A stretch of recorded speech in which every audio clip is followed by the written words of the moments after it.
$30,000 of debt. If that number makes your stomach drop, you are not alone. The average American carries somewhere around that amount in credit card debt, personal loans, and lingering balances they keep meaning to do something about. And most of the advice out there for paying it off is written for people who somehow have an extra $2,000 a month sitting around. If that were the case, you wouldn't be in debt in the first place. Today we're going to do something different. I'm going to walk you through how to pay off $30,000 of debt on a normal salary, somewhere between $45,000 and $75,000 a year, without selling everything you own, without taking a second job that ruins your life, and without pretending you can survive on rice and water for 2 years. This is the realistic version, the one that actually works. By the end of this video, you'll have a clear plan, a timeline, and the exact order to attack your debt in. Let's get into it.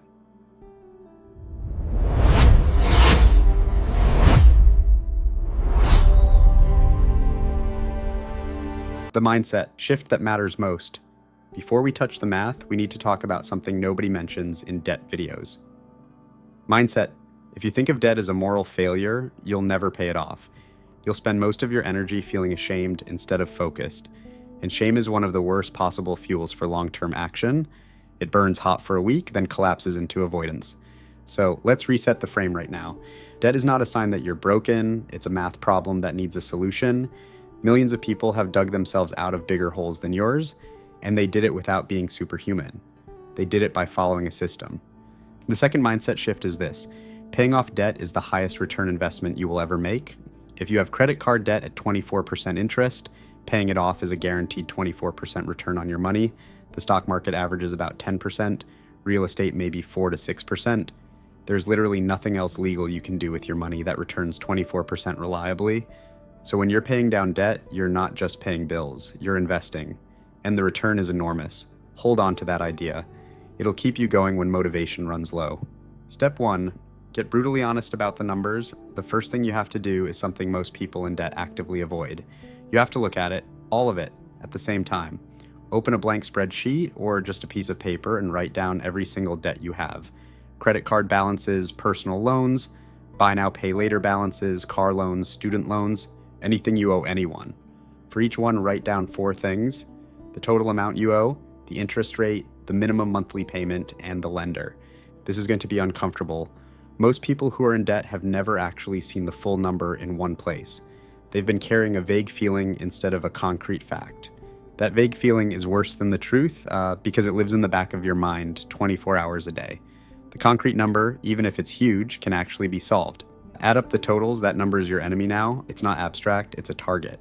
And the entire rest of this video is about how to attack it. Step 2, know exactly what you earn and what you spend. The next uncomfortable step, you need to know exactly how much money is coming in and where it's going out. Pull up your last 3 months of bank statements, every transaction, categorize them into a few buckets: housing, transportation, food, subscriptions, insurance, debt payments, entertainment, personal, everything else. Most people, when they do this for the first time, are genuinely shocked. Subscriptions you forgot about, food delivery that adds up to $600 a month, random purchases that have no clear category. This isn't about shame, it's about information. Subtract your total spending from your total income. The number you're left with, even if it's small, even if it's negative, is what you have to work with. If it's negative, that's the first problem. You can't pay off debt while you're still adding to it. Your goal in this step isn't to be perfect, it's to find your starting point. You can't navigate to a destination if you don't know where you're standing right now. Step 3, stop the bleeding. You cannot pay off debt while you're still creating new debt. So before you do anything else, you have to stop the bleeding. That means making one decision and sticking to it for the duration of this plan. No new credit card charges, no buy now, pay later purchases, no financing of anything. If you can't pay cash for it, you can't have it right now. This isn't forever. This is for the amount of time it takes to dig out. Once you're out of debt, you can use credit cards again, strategically paying them off in full every month. But during the payoff phase, the credit cards have to go in a drawer or get cut up or get frozen in a literal block of ice. Whatever it takes. While you're at it, audit your subscriptions, cancel every single one that isn't actively making your life better, streaming services you don't use, apps you forgot you signed up for, the gym membership you haven't visited in 6 months. Most people find $100 to $300 a month in subscriptions. they didn't realize they were paying for. That's pure ammunition for your debt payoff. Step 4, choose your attack method, avalanche or snowball. There are two main strategies for paying off multiple debts, and the right one for you depends on what kind of person you are. The first is called the debt avalanche. You list all your debts and attack the one with the highest interest rate first while making minimum payments on everything else. Once that one is gone, you roll all that money into the next highest interest debt. This is mathematically optimal. You'll pay the least amount of total interest and finish fastest. The second is called the debt snowball. You list all your debts and attack the smallest balance first while making minimum payments on everything else. Once that one is gone, you roll all that money into the next smallest debt. This is psychologically optimal. You get quick wins, which create momentum, which makes you more likely to actually finish. Here's the truth most people don't say out loud. The best method is the one you'll actually follow.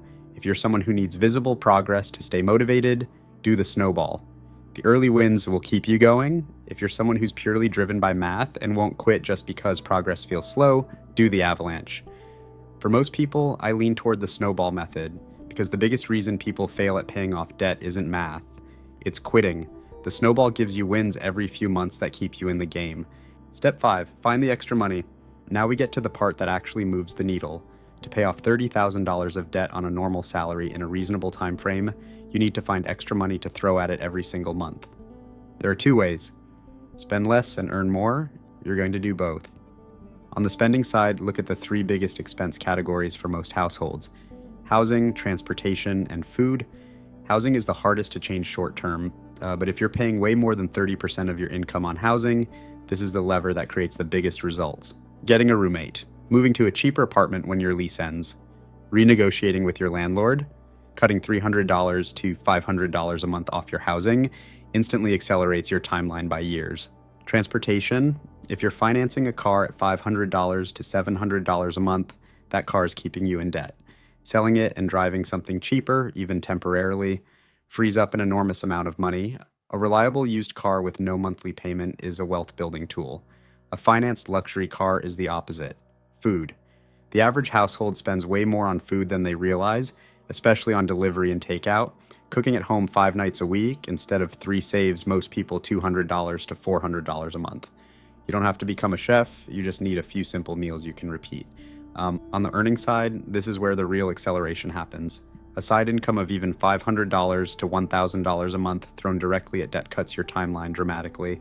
Some options to consider: delivery driving on weekends, freelance work in whatever skill you already have, picking up extra shifts, selling unused items around your home. The first $2,000 from selling stuff you don't use is the easiest debt payoff money you'll ever make. The goal isn't to live like this forever. The goal is to live like this for 18 to 36 months, then go back to a normal life. Except this time, debt-free, with a system that prevents you from going back. Step 6, negotiate with your lenders. Here's something almost nobody does, and it's one of the most powerful moves in this entire process. You can call your credit card companies and ask them to lower your interest rate. Most people don't know this is even possible. It is, and it works more often than you'd think. Call the customer service number on the back of your card, tell them you've been a customer for X years, you're working to pay down your balance, and you'd like to know if they can reduce your interest rate. If the first person says no, ask to speak to a retention specialist. Be polite, be persistent, and have a competing offer or a balance transfer option ready as leverage. Even a 3 or 4 percentage point reduction on a $10,000 balance saves you hundreds, sometimes thousands of dollars over the payoff period. The call takes 15 minutes. The return on those 15 minutes is one of the best you'll ever get. For larger debts, you can also explore balance transfer cards. Many offer 0% APR for 12 to 21 months. If you can move a $5,000 credit card balance to a 0% card and aggressively pay it off during the intro period, you avoid an enormous amount of interest. Just be careful. Read the fine print. Balance transfer fees usually run 3 to 5%, and if you don't pay it off before the promo ends, the rate can jump back up. Used correctly, these cards are a powerful tool. Used carelessly, they're another trap.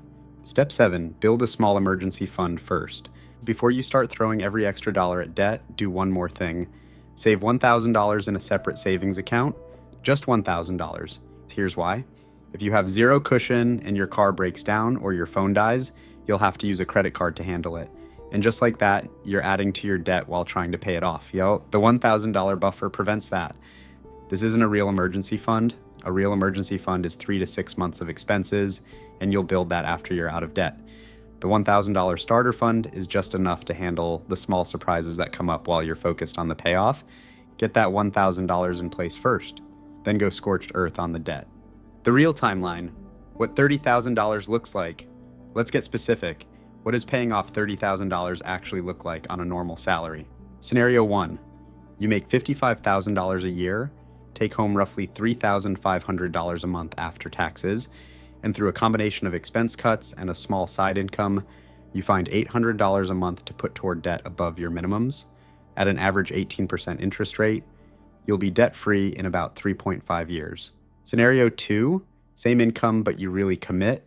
You cut subscriptions hard, get a roommate for 1 year, drive an older car, and side hustle for an extra $1,500 a month. Now you're throwing $1,500 a month at debt. You'll be done in about 2 years. Scenario 3, same income with extreme intensity. You move in with family for 18 months, sell your financed car, and side hustle for $2,000 a month. Total monthly debt payment is closer to $2,500. You're done in about 14 to 16 months. None of these require you to make 6 figures. They require normal income and a temporary focused effort. 2 to 3 years is short. The decade you'd spend stuck in debt without a plan is long. The thing that matters more than anything else, here's what I want you to internalize before we close. The thing that determines whether you actually pay off this debt isn't your salary. It isn't your interest rate. It isn't the strategy you pick. It's whether you stay consistent. Most people who try to pay off debt quit somewhere between month 4 and month 9. The initial motivation wears off, life happens, an unexpected expense hits, and they fall off the wagon. Then they feel ashamed, stop tracking, and slowly slide back into old habits. The people who succeed aren't more disciplined or smarter. They just don't quit. When they have a bad month, they reset and keep going. When an emergency happens, they pause for a few weeks, then resume. They treat the plan like a marathon, not a sprint, and they understand that imperfect consistency beats perfect intensity every single time. So when you're 3 months in and you're tired, remember this, you're not failing. You're just in the middle. The middle is where everyone considers quitting. The people who don't quit are the people who get out. What to do once you're debt-free? One more thing. The moment you make your final debt payment, do not just go back to spending the way you used to. That's how people end up in this position twice. Take all the money you were throwing at debt every month and immediately redirect it. Send the first chunk to building a real 3 to 6 month emergency fund. Once that's full, send it to investing, a Roth IRA, an index fund, a brokerage account. The exact dollar amount you used to send to your debt is now building your wealth. This is the part that changes your life, because if you were paying $1,000 a month toward debt and you redirect that $1,000 a month into investments for the next 20 years, average returns, you'll end up with around $590,000. That's how people who used to be in debt become wealthy. They take the muscle they built fighting their way out and use it to build their future. If this video gave you a real plan to follow, do me a favor and subscribe. Net Worth Nation is built for people who are done feeling overwhelmed by money and ready to actually do something about it. Drop a comment below. How much debt are you starting with and which payoff method are you choosing? Avalanche or snowball? I read every single comment, and your honest answers help me make videos that actually help people. If you know someone who's drowning in debt right now, share this video with them. You might be the person who hands them the plan they've been looking for. You can do this. It's hard, but it's not complicated. 1 month at a time, 1 payment at a time. That's how it gets done. I'll see you in the next one. Let's build.